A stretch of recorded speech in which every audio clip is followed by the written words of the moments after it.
You ask Tiger to solve.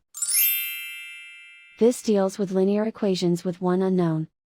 The final result is z equals -60. Let's solve it step by step.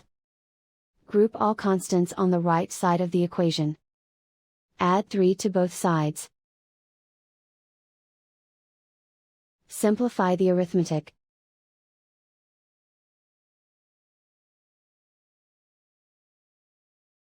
Isolate the z. Multiply both sides by inverse fraction 6 over -5.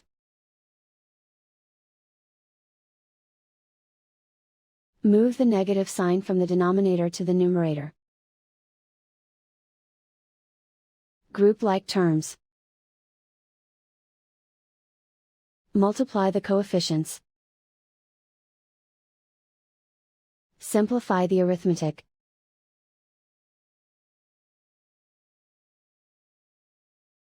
Move the negative sign from the denominator to the numerator. Multiply the fractions.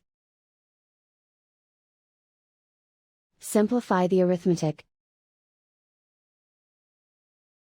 And so the final result is z equals -60.